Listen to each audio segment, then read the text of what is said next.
Harper Matthews thought she knew her husband until the night he pushed her off a rooftop while she was 7 months pregnant. But that was just the beginning. What she discovered next would expose a serial killer hiding behind a wedding ring, 4 dead wives, $5 million in insurance payouts, and a legal system that almost let him get away with it all. This is the true story of how one woman fought back when everyone told her she was crazy. If you love stories about justice, survival, and outsmarting evil, you're going to want to hear every twist in this case. Hit that subscribe button. You won't believe how this ends. Let's begin. The fluorescent lights of the hospital interrogation room hummed above Harper Matthews as she sat across from Detective Simmons. Her left leg was encased in a cast from ankle to thigh. Purple bruises bloomed across her collarbone where the railing had caught her during the fall. At 7 months pregnant, her belly seemed almost absurd against the backdrop of her injuries. Detective Simmons clicked his pen, studying her face. He had seen a lot in 20 years on the force, but something about this woman's eyes unsettled him. They were not the eyes of a victim. They were the eyes of someone who had made a decision. "Mrs. Caldwell," he began, using her married name. "You're telling me your husband pushed you off a 3-story rooftop?" "2 stories," Harper corrected, her voice steady. "I landed on the maintenance balcony on the 2nd floor. If I had fallen all the way, we would not be having this conversation." The detective leaned back in his chair. "Your husband says you attacked him, that you have been experiencing pregnancy-related psychosis. He showed me documentation from your doctor, a court order giving him temporary conservatorship over your medical decisions." Harper's jaw tightened. This was the part she had rehearsed in her mind during the ambulance ride. The part where the system that was supposed to protect her would instead become another weapon in Derek's hands. "Detective Simmons," she said, meeting his gaze without flinching. "I know how this looks. I know what Derek told you, but I need you to listen very carefully to what I am about to say." She paused, letting the weight of the moment settle between them. "My husband tried to kill me tonight, but that is not even the worst part." Her voice dropped lower, almost a whisper.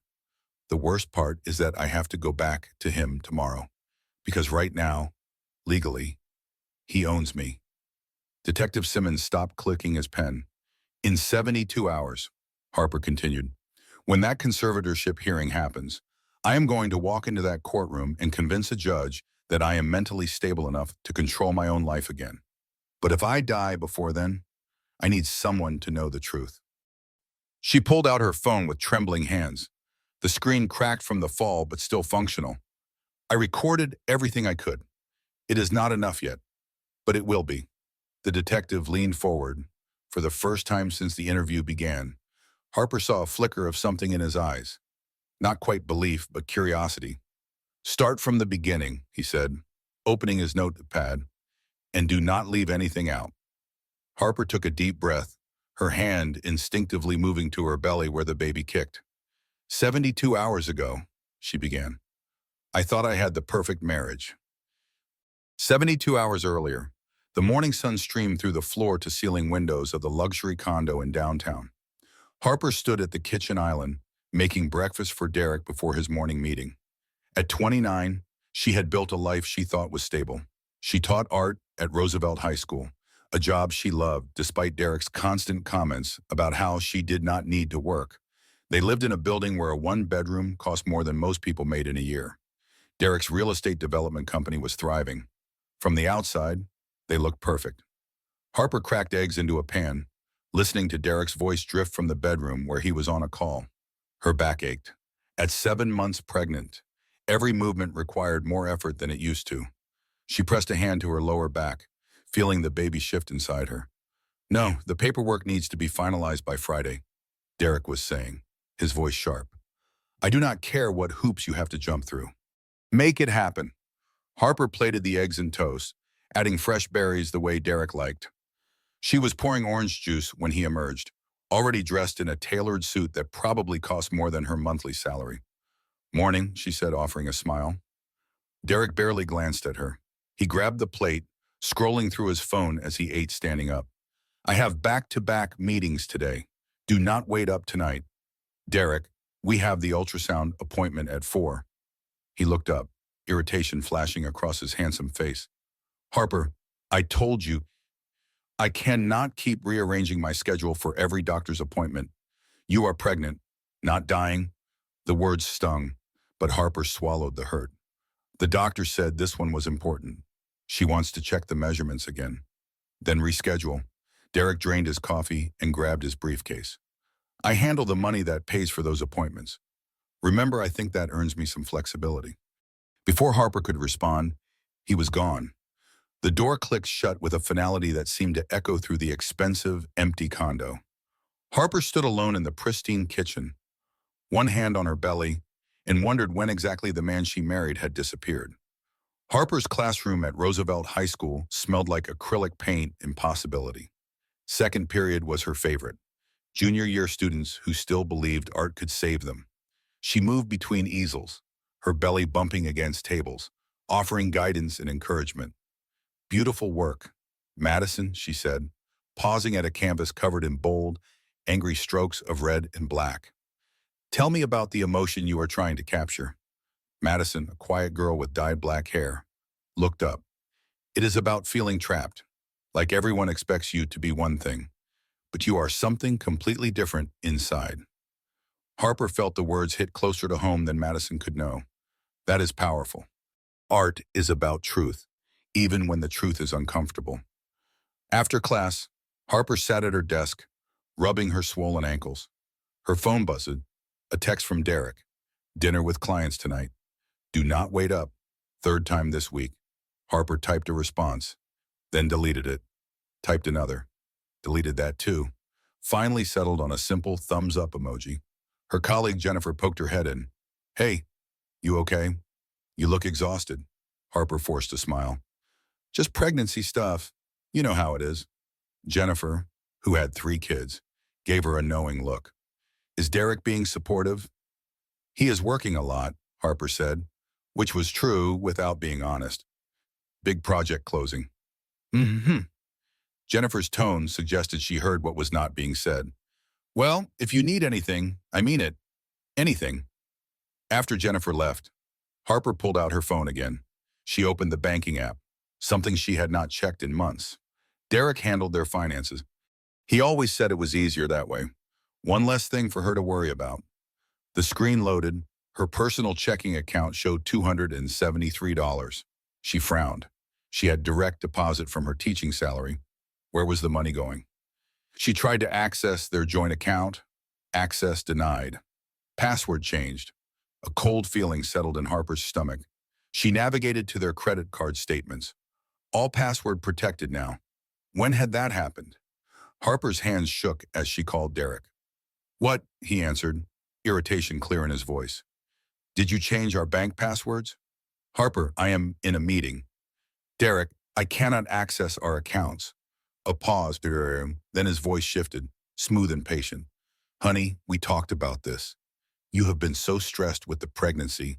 I did not want you worrying about bills and finances. It is all taken care of. But I should still be able to see. Your doctor said to reduce stress. Remember, this is me helping you. His voice hardened slightly. Now I really need to go. We will talk about this later. The line went dead. Harper sat there, staring at her phone. They had never talked about changing the passwords. She would have remembered that conversation. Unless she was forgetting things. Was that possible? Pregnancy brain was real. But this felt different. She tried to remember the last time she had checked their accounts. 2 months ago, 3. Derek had been so insistent about handling everything. He made good money. She had trusted him. That night, Harper lay in bed alone, listening to the city sounds outside their window. It was nearly midnight when Derek finally came home. She heard him in the bathroom, the shower running. When he slipped into bed, she pretended to be asleep. He smelled like cologne. Not his usual cologne, something sweeter, almost floral. Harper kept her breathing steady, her eyes closed. Derek's phone buzzed on the nightstand. Once, twice, 3 times. He grabbed it quickly, the screen light illuminating the dark room. Harper watched through barely open eyes as Derek typed rapidly, a small smile on his face she rarely saw anymore. When he set the phone down and rolled over, Harper stared at the ceiling, her mind racing. She knew that look. She used to be the one who made him smile like that. Something was very wrong. The pregnancy complications started 3 days later. Harper woke to cramping and spotting. Her doctor ordered immediate bed rest for at least a week, maybe more. The baby is fine, Dr. Ellen Porter assured her during the emergency appointment. But your blood pressure is elevated and you are showing signs of early contractions. I need you off your feet. Completely. Derek sat beside her in the examination room, the picture of a concerned husband. Whatever she needs, doctor. I will make sure she rests. On the drive home, his hand rested on her knee. See, this is why I have been trying to reduce your stress. You are pushing yourself too hard. Harper leaned her head against the window, too exhausted to argue. At home, Derek settled her on the couch with pillows and blankets. He brought her water and her phone charger. For a moment, he seemed like the man she married. I have to go into the office for a few hours, he said, kissing her forehead. But I will be back by dinner. Do not move. Okay. After he left, Harper lay on the couch, one hand on her belly. The baby kicked, a reassuring flutter. She reached for her phone to text her mother, then remembered. Derek had convinced her months ago that Ruth's constant worrying was adding to her stress. They had agreed to limit contact until after the baby came. Had they agreed or had Derek suggested and she had just gone along with it? Harper shook her head, trying to clear the fog. The pregnancy made everything harder to remember clearly. She needed a distraction. She reached for Derek's iPad on the coffee table. He often left it at home since he primarily used his phone. She opened Safari to look up bed rest tips. That was when the notification popped up. A text message preview at the top of the screen. Derek's iPad was synced to his phone for work purposes. The message was from Paige Winters. Cannot wait to start our real life together. Just a few more weeks. Harper's heart stopped. She stared at the words, her brain struggling to process them. Real life. A few more weeks. Her hands shook as she tapped the message, but it opened the Messages app, which immediately required Face ID. Derek's face. But the preview had been enough. Harper's chest tightened. She opened the iPad settings, navigating through until she found the sync settings. Messages, photos, notes, all synced to Derek's phone. She disabled the sync, hoping he would not notice immediately. Then she went back to the notification center, scrolling up to see if there were more previews. There were. Love the necklace. Wearing it now. Wish you were here to take it off me. Tuesday night was incredible. How much longer do we have to pretend she is so clueless? This is almost too easy. Each message was a knife. Harper's breath came in short gasps. The baby kicked hard. As if sensing her distress, she tried to screenshot the notifications, but her hands were shaking too badly. She managed to capture 3 before the battery warning appeared. The iPad was dying. Harper scrambled to the bedroom where Derek kept his charger. She plugged in the iPad, her mind racing. She needed to see more. She needed proof. But when the iPad powered back on, the Messages app asked for Derek's password. She tried his birthday, their anniversary, her birthday. Nothing worked. She went back to Safari, Googling how to access Messages without a password. Every solution required either his Apple ID password or physical access to his phone. Harper was trapped. She had seen enough to know the truth, but not enough to prove it. She sat on the bedroom floor, the iPad glowing in her lap, and tried to think. Who was Paige Winters? The name was familiar. She pulled up Derek's company website on her phone. There, Paige Winters, architectural associate, 26 years old, blonde, beautiful. She had started at Derek's firm 8 months ago, 2 months before Harper got pregnant. Harper's mind raced back through the timeline, the late nights, the changed passwords, the way Derek pulled away from her touch. It had all started around the same time Paige arrived. She needed more evidence. She opened her own phone's camera and took photos of the iPad screen showing the message previews in the notification center. It was not much, but it was something. Then she had an idea. She opened Derek's email app on the iPad. It was not password protected. She searched for Paige's name. Hundreds of emails. Work-related, mostly. But then she found a folder labeled PWBU Personal. Harper's hands trembled as she opened it. The emails went back 6 months. They started professional, discussing project timelines and client meetings. But they gradually shifted. Dinner last night was perfect. I have not felt this way in years. Being with you feels like finally coming home. I know this is complicated, but what we have is real. And then, from just 2 weeks ago, an email that made Harper's blood run cold. The plan is set. Once the baby comes, you will have everything you need. The life insurance policy is updated. We just need to be patient a little longer. Then it will be just us. No more pretending. No more her. Harper read the words again and again, trying to find another interpretation, but there was only one meaning. Derek was planning something that involved her life insurance, something that would happen after the baby was born. She tried to forward the emails to herself, but the iPad required the password to send mail. She took photos of every damning email, her heart pounding so hard she thought she might pass out. She was still photographing evidence when she heard the front door open. "Harper Power," Derek's voice called out. "I brought lunch." Harper's pulse spiked. She quickly closed all the apps, put the iPad back on the coffee table, and scrambled back to the couch. She pulled the blanket over herself just as Derek walked into the living room. He looked at her, then at the iPad. "You okay? You look pale." "Just some cramping," Harper lied, her voice surprisingly steady. "Nothing serious." Derek set down bags of takeout. "Thai food, your favorite day." He sat beside her, opening containers. Harper forced herself to eat, to act normal, while her mind screamed. The man sitting next to her, feeding her pad thai and asking about her day, was planning her death. And she had just enough evidence to know the truth, but not enough to prove it to anyone else. Harper waited until Derek fell asleep that night before she moved. She eased out of bed, every muscle tense, and locked herself in the bathroom. She sat on the cold tile floor and opened her phone, scrolling through the photos she had taken of the iPad, the emails, the message previews. It was there, but it was not enough. Any lawyer would tear it apart. Screenshots could be faked, messages taken out of context. Derek would say she was misunderstanding innocent work correspondence. She needed audio, video, something undeniable. Harper opened her contacts and hovered over Joel Brennan's name. They had gone to college together, stayed close friends despite Derek's subtle disapproval. Joel was a civil rights attorney now, divorced with a 7-year-old daughter.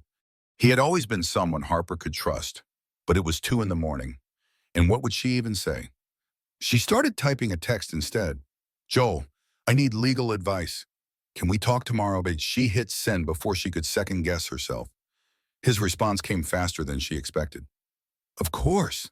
Everything okay?" Harper's fingers hovered over the keyboard. No, nothing was okay. Her husband was planning to kill her, but typing those words made it real in a way she was not ready for.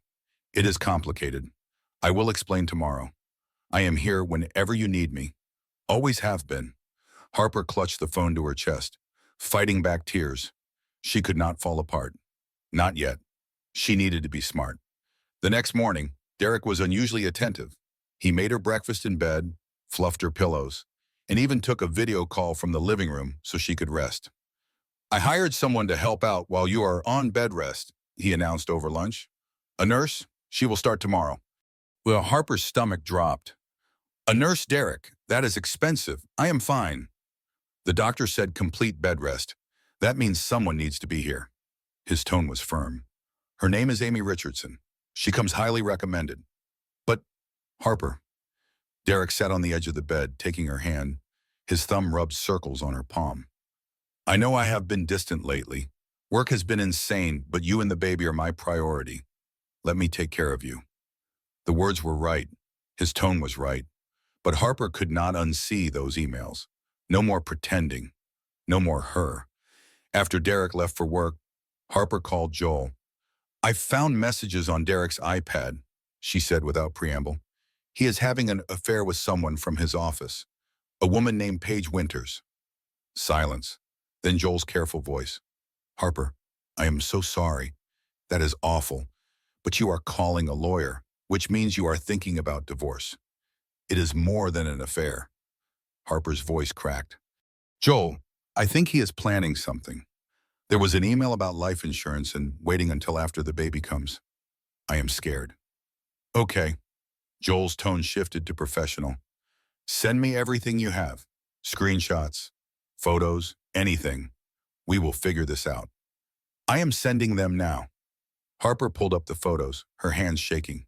She hit send on the first batch. Nothing happened. She tried again. Error message. She checked her data connection. Full bars. She tried forwarding them to herself first. Same error. A cold dread settled over her.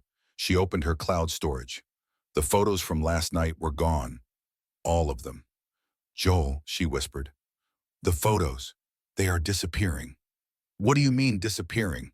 Harper frantically checked her phone's camera roll. Empty. Recently deleted folder. Empty. He has remote access to my phone, she said, her voice hollow. Derek must have installed something. He is deleting the evidence. Harper, listen to me. Where are you right now? Home, alone? I need you to stay calm. Do not confront him.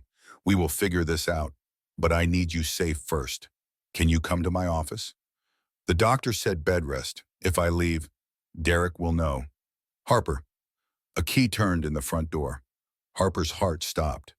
Joel, I have to go. She hung up before he could respond. Derek walked in with a man in a suit. Not someone from work. Someone official looking. Harper, this is Dr. Martin Fisher, Derek said, his voice gentle. I asked him to make a house call. I am worried about you. Dr. Fisher. Fisher approached with a kind smile. Mrs. Caldwell, your husband mentioned you have been under significant stress. Some paranoid thoughts. How are you feeling today? Harper looked between them. Understanding dawning. I feel fine. She has been making concerning accusations, Derek said, his face the picture of worry. Looking through my work devices, talking about conspiracies. I think the pregnancy is affecting her mentally. That is completely normal, Dr. Fisher said. Pregnancy can cause hormonal imbalances that affect mood and perception. Mrs. Caldwell, have you been experiencing any intrusive thoughts? No, Harper said firmly. Derek, what is this? Derek sat beside Myers, taking her hand. To anyone watching, he looked like a devoted husband. Sweetheart, you accused me of planning to hurt you. You were up all night taking photos of my work emails. That is not rational behavior. Because you are having an affair. The words burst out before Harper could stop them. Dr. Fisher made a note on his tablet. Mrs. Caldwell, I understand pregnancy can make us feel insecure, but acting on unfounded jealousy is concerning. It is not unfounded. I saw the messages. The messages you can no longer show anyone. Derek's voice was so soft, so reasonable. Harper, there are no messages. There is no affair. You are imagining things. Harper looked at Dr. Fisher, desperate. I have a lawyer, Joel Brennan. Call him. He will tell you. Derek's expression flickered, just for a second, then smoothed over. The college friend, you have always been a little too close with Harper. Maybe that is what this is really about. What you are projecting, Derek squeezed her hand. You have feelings for Joel. You always have. So you are inventing this affair to justify those feelings. Harper yanked her hand away. That is insane. Mrs. Caldwell, Dr. Fisher's voice was calm but firm. I am going to recommend a psychiatric evaluation for your safety and the baby's. Your husband mentioned you have been refusing prenatal vitamins, not eating properly. That is not true. And now these paranoid delusions. Dr. Fisher looked at Derek. I think we should pursue a temporary conservatorship, just until after the baby is born, to ensure she gets proper care. Harper's blood went cold. No, absolutely not. It is for your own good, Derek said, his eyes meeting hers. In that moment, she saw it. The truth behind the mask. He was not worried. He was winning. I will start the paperwork, Dr. Fisher said. Given the circumstances, I think a judge will approve it quickly. After they left, Harper sat in stunned silence. Then she called Joel again. He is filing for conservatorship, she said, her voice barely above a whisper. Joel, he is taking away my rights. I am on my way, Joel said immediately. Do not sign anything. Do not talk to anyone. I will be there in 20 minutes. But when Joel arrived, Derek was already back with paperwork and a police officer. "This is Officer Reynolds," Derek said. "I called him because Harper tried to leave against doctor's orders." "That is not true." Harper looked at Joel desperately. Joel stepped forward. "I am Mrs. Caldwell's attorney. She has every right to endanger herself and her unborn child." Derek held up his phone. "I have her doctor on speed dial. Dr. Porter ordered complete bed rest.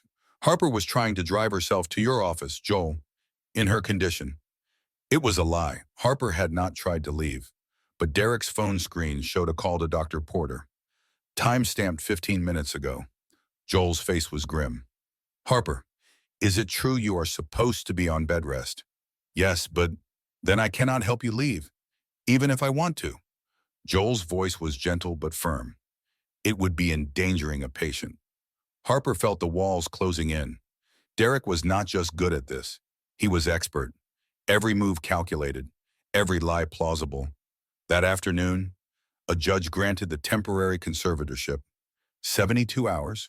Derek had full control over Harper's medical decisions, her finances, her ability to leave the condo. She was a prisoner, and everyone thought Derek was the hero keeping her safe. The nurse arrived the next morning. Amy Richardson was young, efficient, and watched Harper's every move. She prepared meals, monitored vitals, and made detailed notes on a tablet. Harper tried talking to her. "Amy, I need to make a phone call privately. Mr. Caldwell said you need rest, not stress." Amy smiled, but it did not reach her eyes. "No phone calls right now." Harper's phone sat on the bedside table, but Amy had changed the passcode. "For your own good," she had said sweetly. By the second day, Harper felt like she was losing her mind. Derek came home for lunch, playing the devoted husband. He held her hand, asked about the baby, brought her favorite books. The performance was flawless. That night, after Derek fell asleep, Harper made her move. She had been watching Amy. The nurse took a 20-minute break every evening to smoke on the balcony. During that window, she left her tablet unattended in the kitchen. Harper eased out of bed, moving slowly despite the urgency pounding in her chest. She made it to the kitchen and grabbed the tablet. No password. Amy had been careless. Harper opened the voice memo app and hit record.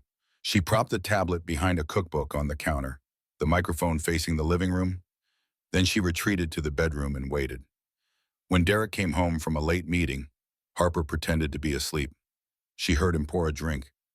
"Make a phone call." "It is me," Derek said, his voice low. "No, she has no idea. Amy is watching her perfectly. Another week, maybe 2. After the baby comes, we move forward with phase 2. A pause, then Derek laughed quietly. "Paige, relax. She is not a threat. She is completely isolated. No friends, no family, no way out. The conservatorship made it legal." Another pause. "I love you too. Soon. It will be just us." Harper's heart pounded. She was getting it. Real evidence. Derek admitting everything. She waited until he went to the master bathroom. Then she crept back to the kitchen. Amy was still on her balcony break. Harper grabbed the tablet and stopped the recording. Her hands shook as she opened the file. It was there, Billionaire. 11 minutes of audio, including Derek's call with Paige. She had to get this to Joel. Fast. Harper opened Amy's email app. Thanking God the nurse had stayed logged in. She attached the audio file to an email to Joel with the subject line, "Evidence, urgent." Her finger hovered over send. The lights in the kitchen blazed on. Derek stood in the doorway, his face unreadable. "What are you doing out of bed?" Harper's mouth went dry. The email was still unsent on the screen. "I was thirsty," she managed. "Getting water." Derek walked toward her slowly. His eyes dropped to the tablet in her hands. "That is Amy's." He took the tablet from her, his grip gentle but firm. He looked at the screen, saw the email, the attached audio file. For a long moment he said nothing, then he smiled. That terrible, patient smile she had come to dread. "You have been recording me." It was not a question. Harper backed away, her spine hitting the counter. "Derek, please." He deleted the email. Then he opened the recordings app and deleted the audio file, held the tablet so she could see.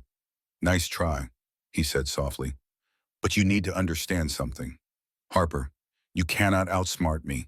You cannot leave. You cannot save yourself. Because right now I own you. He set the tablet down and moved closer. Harper's breath came in short gasps. In 2 days, that conservatorship hearing happens. Derek continued, his voice eerily calm. I am going to testify that you are unstable, paranoid, dangerous to yourself and the baby. The judge will extend it, maybe indefinitely. Do you understand what that means? Harper's eyes burned with tears. It means you will spend the rest of your pregnancy, and probably the rest of your life, under my control, unless... Unless what? Harper whispered. Derek leaned in close. Unless there is an accident, a tragedy, everyone will feel so sorry for me. The devoted husband who lost his unstable wife to her own paranoid delusions. Before Harper could respond, he grabbed her arm, not hard enough to bruise, but firm enough to make his point. Go back to bed, Harper, and do not try anything like this again. I am trying to be kind. Do not make me change my approach. He released her and walked away, taking Amy's tablet with him. Harper stood in the kitchen, shaking. Then she doubled over as a sharp pain lanced through her abdomen.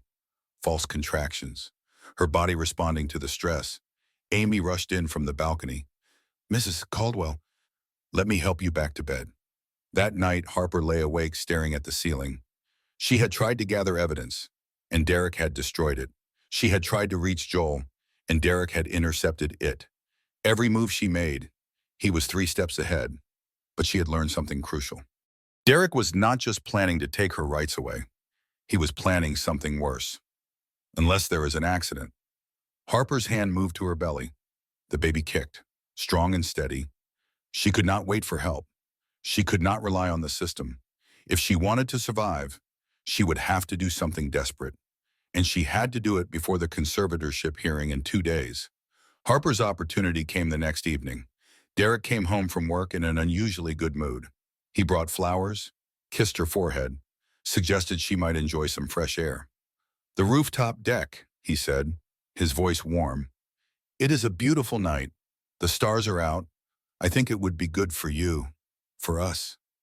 Every alarm in Harper's body screamed, but she also knew this might be her only chance. If Derek was making his move, she needed to be ready. That sounds nice, she said, forcing a smile. But I am supposed to be on bed rest. Just for a little while. The fresh air will be good for the baby. His eyes met hers, and she saw the calculation there. Besides, Amy has the evening off. It will be just us, like old times. Harper's pulse quickened. Amy was gone. No witnesses. Let me get my sweater, she said. In the bedroom, Harper grabbed her phone. It was still locked with Amy's passcode, but she slipped it into her sweater pocket anyway. She also grabbed her Apple Watch from the drawer where Derek had made her put it weeks ago. Too many notifications causing stress, he had said. She strapped it on under her long sleeves. If she could activate Siri, if she could somehow record or call for help. Derek waited by the elevator, his hand extended. Ready? They rode up in silence. Harper watched the floor numbers climb. 28, 29, 30. The rooftop deck was stunning. The city stretched out in all directions, a sea of lights against the dark sky. A warm breeze ruffled Harper's hair. Under different circumstances, it might have been romantic. Derek led her to the railing. Beautiful, is it not? Harper kept several feet between them, her hand resting on her belly. Yes. I bought this condo because of this view. Derek leaned against the railing, looking out. I thought we would spend evenings up here, watch the sunset, build a life. Derek. But then you had to ruin it. His voice shifted, the warmth draining away. You could not just be happy. You had to snoop, had to find things that were none of your business. Harper's heart hammered. So there is an affair. Derek turned to face her fully. In the dim light, he looked like a stranger. Paige is not an affair. She is my partner. In every way that matters. The business, the future, everything. You are just supposed to be temporary. Temporary, Harper repeated, her voice hollow. A wife to make me look stable, to satisfy my family. But then you got pregnant. Derek's lip curled in disgust. That was not part of the plan, so we had to adjust. Harper backed away slowly. The life insurance, $5 million, more than enough for Paige and me to start over somewhere new. Derek moved toward her, casual and unhurried. The conservatorship was brilliant, really. Everyone will say you were mentally unstable, that you jumped. Postpartum psychosis is very real. Harper, no one will question it. The baby. Harper's voice broke. Derek, the baby is yours. The baby is a complication. His eyes were dead, cold. But accidents happen. Pregnant women fall. It will be tragic. I will be the grieving widower. And in a year or two, Paige and I will get married. Perfect ending. Harper's back hit the railing. She had nowhere left to go. I did love you once, Derek said, almost conversationally. When we first met, you were so earnest, so genuine. But love is not enough. Harper, Paige understands ambition. She understands power. You never did. He reached for her. Harper's training kicked in. Not formal training, just instinct and desperation. She grabbed his outstretched arm and yanked hard, using his momentum against him. Derek stumbled, surprised. Harper pushed past him, running for the door, but Derek recovered fast. He caught her sweater, pulling her back. No, Harper screamed. She twisted, her nails raking across his face. Drew blood. Derek cursed, his hand flying to his cheek. You bitch! He shoved her hard. Harper's back hit the railing. She teetered, her center of gravity all wrong with the pregnancy. She grabbed for the metal bar. Derek pushed again, harder this time. Harper's hands slipped. The city tilted. She was falling. Her last thought was of her baby. She had failed. She had not been smart enough, fast enough. Derek had won. Then her body hit something solid. Not the ground, a platform. The maintenance balcony 2 floors down. Pain exploded through Harper's left leg. She heard the snap before she felt it. Her ribs cracked against metal grating, but she was alive. She was alive. Harper looked up. Derek stood at the railing high above, his face pale in the darkness. Their eyes met across the distance. Then he was gone. Harper lay on the cold metal, her leg bent at an unnatural angle, and realized Derek thought she had fallen all the way. He thought she was dead. With shaking hands, Harper pressed the side button on her Apple Watch. Hey Siri, she gasped. Call 911. The ambulance ride was a blur of pain and sirens. Harper drifted in and out of consciousness, catching fragments of conversation between paramedics. Broken femur, possible internal bleeding, 7 months pregnant. Lucky to be alive. And at the hospital, they rushed her into emergency surgery to set her leg. When Harper woke, the pain was a distant throb thanks to the medication. Dr. T. Porter stood by her bed reviewing charts. The baby is fine, the doctor said immediately. Amazingly, perfectly fine. You, however, have a broken femur, 3 cracked ribs, and significant bruising. You will be in that cast for months. Harper's hand moved to her belly. The baby kicked, strong and insistent. Tears leaked from her eyes. My baby is okay. Your baby is okay. Dr. Porter's expression was carefully neutral. Harper, the police want to talk to you. I can tell them to wait until you are stronger. No. Harper struggled to sit up. Now, I need to talk to them, now. 10 minutes later, Detective Simmons sat beside her bed, notepad open. He was older, weathered, with eyes that had seen too much. Mrs. Caldwell, can you tell me what happened tonight? Harper took a shaky breath and told him everything. Derek's affair with Paige, the emails about life insurance, the conservatorship, the rooftop, his confession, the push. Detective Simmons wrote steadily, his expression unreadable. When Harper finished, he looked up. These emails you mentioned, do you have copies? He deleted them. He has remote access to my devices. I see, the detective flipped back through his notes. And the conversation on the rooftop, anyone witness it? No, he made sure we were alone. So it's your word against his. Harper felt the ground shift beneath her. I am telling the truth. I believe you believe that, Mrs. Caldwell, but believing and proving are two different things. Before Harper could respond, there was a commotion outside her room, voices raised. Then Derek burst in, his face a mask of anguish. Harper, oh my God, Harper. He rushed to her bedside, reaching for her hand. She jerked away. Do not touch me. Derek turned to Detective Simmons, his eyes wet with tears. Is she okay? Is the baby okay? I have been losing my mind. Mr. Caldwell, I need to ask you some questions about tonight. Of course. Anything. Derek ran a hand through his hair. Harper noticed the scratches on his face, still visible. I do not know what happened. Harper has been so unstable lately. The pregnancy, the hormones. She attacked me earlier. He pointed to the scratches.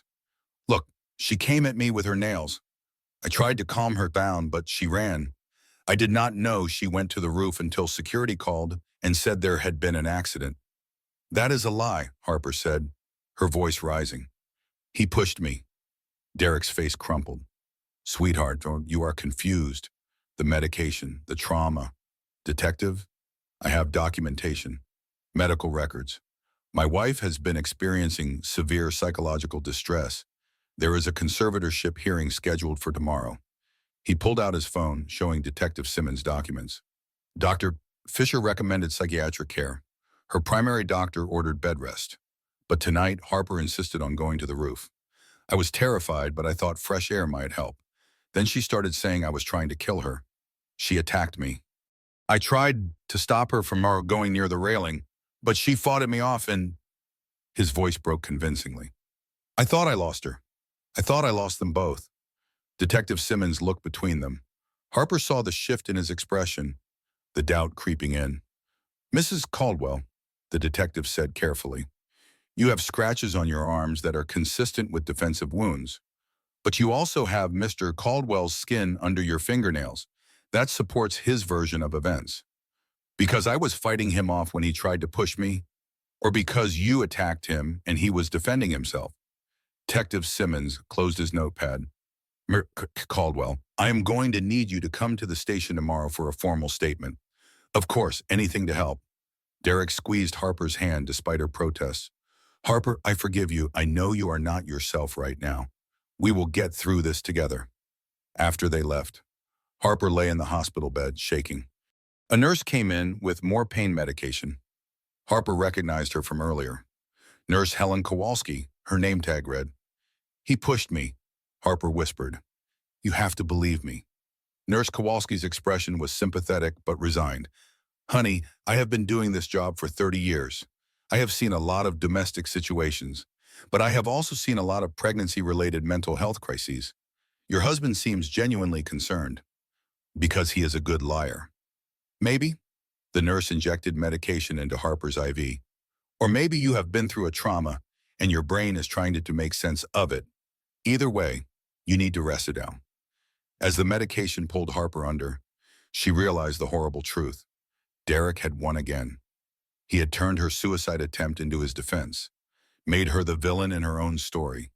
The system that was supposed to protect her was protecting him instead. When Harper woke hours later, she found Derek asleep in the chair beside her bed.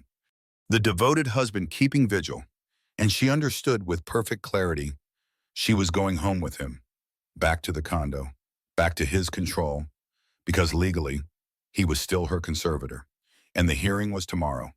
If Harper died in the next 48 hours, everyone would call it a tragedy. No one would call it murder. The conservatorship hearing happened in Harper's hospital room due to her injuries. The judge, an older woman named Patricia Morrison, listened to both sides via video conference. Derek presented his case perfectly. Medical records, Dr. Fisher's psychiatric evaluation, the police report from the rooftop incident. He painted a picture of a loving husband trying to help his mentally ill wife. Joel fought hard, but he had so little to work with. Harper's accusations with no proof. Her own erratic behavior documented in medical records. The scratches on Derek that supported his version of events. But something miraculous happened. Judge Morrison looked at Harper, really looked at her, and said, Mrs. Caldwell, I am going to dissolve the conservatorship, effective immediately. Derek's face went white. Your Honor, with all respect. Mr. Caldwell, I have reviewed the timeline of events. Your wife was fine until you filed for conservatorship. Her doctor's note about bed rest does not support the level of control you sought, and something about your presentation troubles me. Judge Morrison's gaze was steel. Mrs. Caldwell, you are free to make your own medical and financial decisions. I suggest you make them carefully. After the judge disconnected, Derek stood frozen. Then he left without a word. Joel squeezed Harper's hand. You are free. Pack a bag. Come stay with my mother and me, somewhere safe. Harper nodded, exhausted but relieved. She was free. She could leave. 2 days later, Dr. Porter cleared her for discharge. Harper called her mother to pick her up. Ruth Matthews arrived with tears streaming down her face, having heard everything. My baby, Ruth sobbed, hugging Harper carefully. Why did you not tell me? Derek convinced me you were stressing me out. I am so sorry, Mom. They loaded Harper's things into Ruth's car. Harper was signing discharge papers when Nurse Kowalski approached. Mrs. Caldwell, someone is here to see you. Says it is urgent. Harper's heart sank, expecting Derek, but the woman who entered was younger, blonde, beautiful. Paige Winters. Harper's blood went cold. What do you want? Paige closed the door behind her, glancing around to ensure they were alone. To talk, just for a minute. I have nothing to say to you, but I have something to say to you.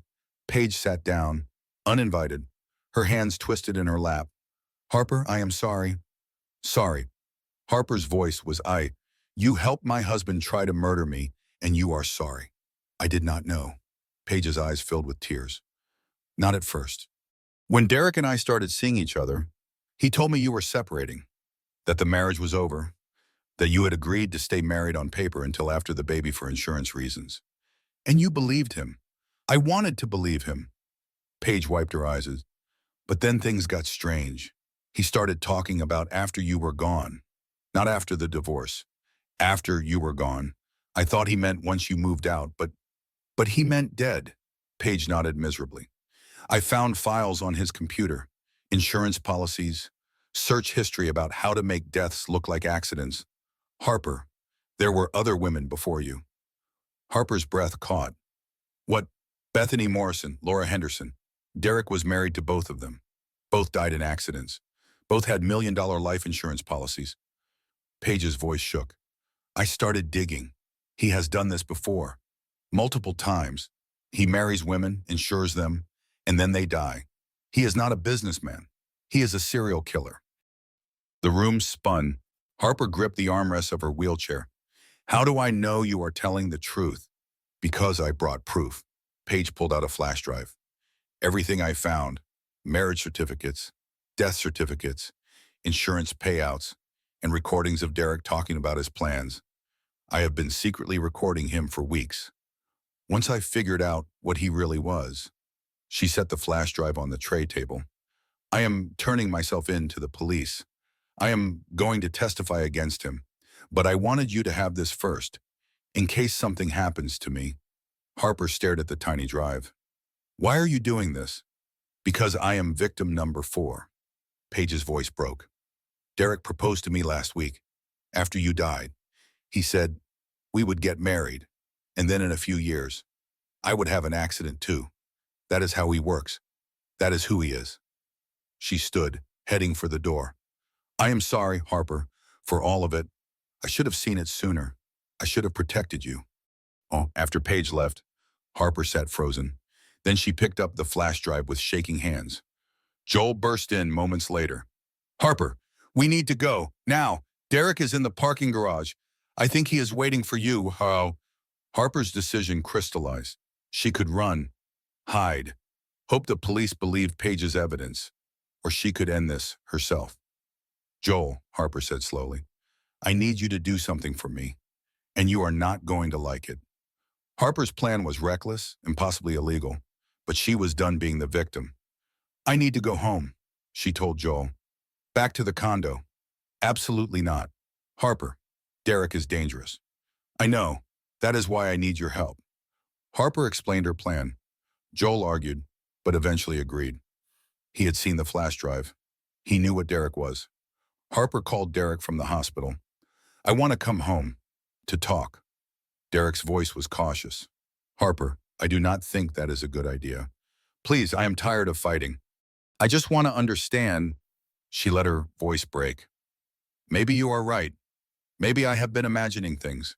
The pregnancy, the stress. I need help. Derek, your help. A long pause, then, okay, come home. We will figure this out together.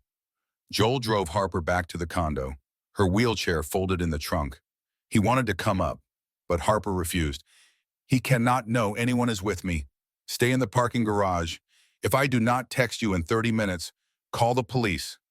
Harper took the elevator up alone, her heart hammering. She had Paige's flash drive in her pocket, her Apple Watch on her wrist, set to record, and a live stream app open on her phone, ready to broadcast. Derek opened the door, his face the picture of concern. Harper, let me help you. He lifted her from the wheelchair, gentle and careful, carried her to the couch like she was fragile glass. The performance was flawless. Thank you, P. Harper said softly. Derek, I am sorry for everything. I have been so confused. It is okay. He sat beside her, taking her hand. We will get you the help you need. Harper took a breath.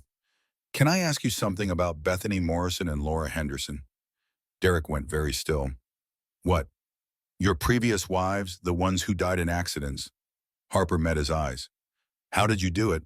How did you make it look so perfect? For a moment, Derek said nothing. Then he laughed. Paige told you. Paige gave me everything. Derek's laugh grew colder. That traitorous little bitch. I should have known she would get cold feet. So it is true. You murdered them. Murdered is such an ugly word. Derek leaned back, relaxed now that the mask was off. I provided them with beautiful lives. They just did not last as long as they expected. And me, was I going to die in an accident too? You still might. Derek's voice was conversational. Tragic fall in the bathtub. Head injury. Everyone knows you have been unstable. It would be so easy. Harper's hand moved to her watch. She pressed the side button 3 times. The emergency SOS she had preset. And the baby collateral damage. Derek shrugged. I never wanted kids. Harper, that was your fantasy. Not mine. You are a monster. I am practical. Derek stood, moving toward her. I see opportunities and I take them. You just happened to be an opportunity that did not work out as planned. But I can still salvage this. Harper's phone, propped on the bookshelf behind Derek, was streaming everything to Instagram. The viewer count was climbing. 500 people. 1,000. 2,000. How many women? Derek, how many have you killed? Does it matter? He crouched in front of her. You are about to join them. No, Harper said clearly. I am not. She held up her phone, showing him the live stream. 2,500 people just watched you confess to multiple murders. The police are on their way. It is over. Derek's face transformed. Rage replaced the calm. He lunged for the phone, but Harper threw it across the room. He grabbed her instead, hands wrapping around her throat. You stupid bitch, I will kill you right here. Right now. Harper brought her Apple Watch to her mouth. Siri, call 911. The watch dialed. Through the speaker, they heard 911. What is your emergency? He is trying to kill me. Harper gasped. Derek Caldwell at Riverside Towers, Unit 304. Please help. Derek's hands tightened. Black spots danced in Harper's vision. She could not breathe. Then the door crashed open. Joel and 2 police officers swarmed in. They pulled Derek off Harper, slamming him face first into the floor. Derek Caldwell, you are under arrest for attempted murder. Harper collapsed on the couch, gasping for air. Joel rushed to her side. Harper, are you okay? She nodded, unable to speak. On her phone, the Instagram live stream was still going. 15,000 viewers now. All of them witnesses. Detective Simmons entered, surveying the scene. His eyes met Harper's. I owe you an apology. Mrs. Caldwell. Harper just nodded, her throat too bruised to respond. As they led Derek away in handcuffs, he turned back to look at her. You will not win. My lawyers will tear you apart. Harper found her voice, hoarse but steady. I already won. I am alive. You are done. After they took Derek away, Harper sat with Joel in the destroyed living room. Her phone was still streaming. She picked it up, looking into the camera. If anyone out there is in a situation like mine, she said, her voice raw, document everything. Tell someone. Trust your instincts. And do not be afraid to fight back. You are stronger than you think. She ended the stream. The video had been viewed over 50,000 times, shared thousands more. The story was everywhere. Derek Caldwell, the charming businessman, was finished, and Harper Matthews was finally free. The trial lasted 3 weeks. The prosecution had everything. Page's flash drive with Derek's search history and financial records. The Instagram live stream showing Derek's confession. Harper's Apple Watch recording. Testimony from Detective Simmons about inconsistencies in Derek's original statement. But the most damning evidence came from forensic accountants. They traced Derek's pattern across a decade. 4 previous marriages, 4 suspicious deaths, $5 million in life insurance payouts. Every single time. Bethany Morrison drowned in her bathtub. Laura Henderson fell downstairs. 2 others Harper had never heard of. Sarah Fletcher, Michelle Warner, all young, all married to Derek Caldwell under different names, all dead within 2 years of marriage. Harper sat in the courtroom, her mother on one side and Joel on the other, listening to the parade of horrors. Derek had been doing this for 12 years. She was supposed to be victim number 5. Paige Winters took the stand, her voice shaking. He told me Harper was paranoid, unstable, that she was imagining things. I believed him because I wanted to, because he was charming and convincing, and I thought he loved me. She looked at Harper with tears streaming. I am so sorry. The jury deliberated for 6 hours. When they returned, the forewoman stood. On the charge of attempted murder of Harper Caldwell, we find the defendant guilty. On the charge of first-degree murder of Bethany Morrison, guilty. On the charge of first-degree murder of Laura Henderson, guilty. The guilty verdicts kept coming. 4 counts of murder, 1 count of attempted murder, multiple counts of insurance fraud. Judge Morrison looked at Derek without an ounce of sympathy. Mr. Caldwell, you are a predator who used marriage as a weapon. You will spend the rest of your natural life in prison without possibility of parole. Derek showed no emotion as they led him away. But as he passed Harper, he leaned close. You ruined everything. Harper met his gaze steadily. No, I survived everything. Taheke. 6 months later, Harper stood in front of her art class at Roosevelt High School, her daughter Ruby strapped to her chest in a carrier. The baby was 3 months old now, healthy and perfect. Today we are going to talk about perspective, Harper said, drawing on the whiteboard. How the same scene can look completely different depending on where you are standing. Her students listened attentively. Word had spread about what happened. Harper had become something of a legend. The teacher who fought back, who surveyed after class. Jennifer found her in the classroom. You sure you are ready to be back? I need this, Harper said, adjusting Ruby's carrier. Teaching reminds me who I am, who I have always been. That evening, Harper attended a support group for domestic violence survivors. She had started it 3 months ago, meeting weekly in the community center. 15 women sat in a circle, some young, some older, all carrying stories of survival. Remember, Harper told them, leaving is not weakness. Asking for help is not failure. And surviving, whatever that looks like for you, is enough. After the meeting, Joel waited outside. He had been patient these past months, supportive without pushing. Their friendship had deepened into something more, but Harper was taking it slow. Dinner, he asked, smiling at Ruby. This one looks hungry. Actually, Bosom, Harper said, I have somewhere I need to go first.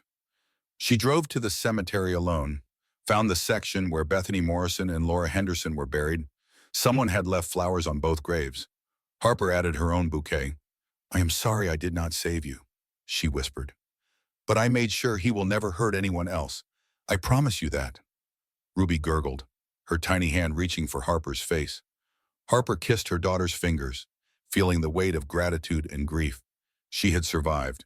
Not everyone did, and that knowledge would stay with her forever. Bakarım. 1 year later, Harper sat across from a podcast host, Ruby playing quietly nearby with Ruth watching. The podcast was called Survived, and Harper had agreed to share her story. What would you say to other women in controlling relationships? The host asked. Harper thought carefully. I would say trust your instincts. If something feels wrong, it probably is. Document everything you can. Tell someone, even if you feel embarrassed. And know that leaving is a process, not a moment. It took me almost dying to get free. But there are safer ways. What about the legal system? Do you think it failed you? Yes and no, Harper said honestly. The conservatorship laws are designed to protect vulnerable people, but they can also be weaponized by abusers. I was lucky Judge Morrison saw through Derek's lies. Not every victim is that lucky. We need better training for judges, police, doctors. They need to recognize the patterns of coercive control. After the podcast, Harper drove to Joel's house for dinner. They had been dating for 6 months now, taking it slow, building something real on the foundation of friendship and trust. Joel's daughter Emma adored Ruby. The two played on the living room floor while Harper helped Joel cook.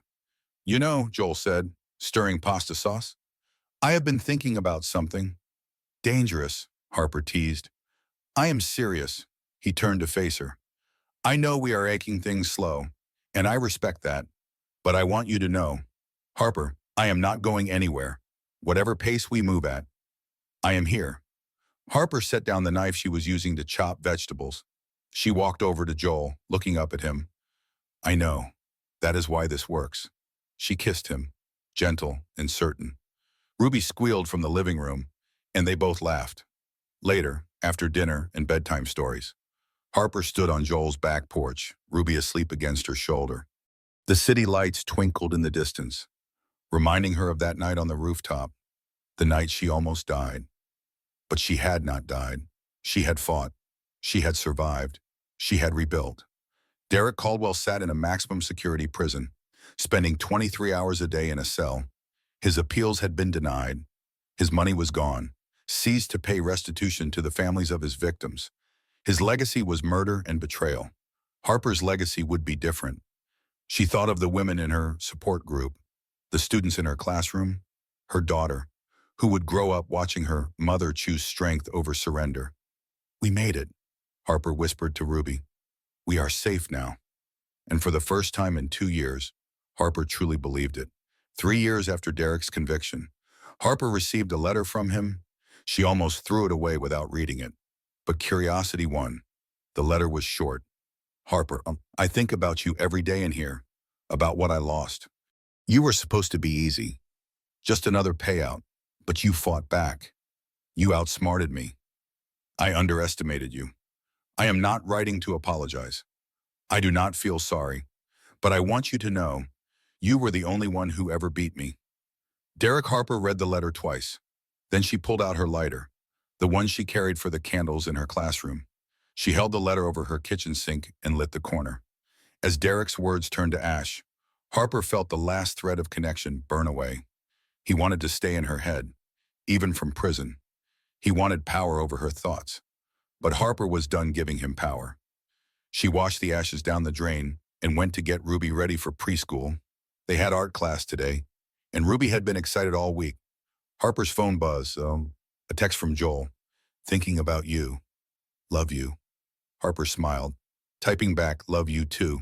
She looked at Ruby, now 4 years old, bright and curious and fearless. She thought about the life they were building, teaching, advocating, loving.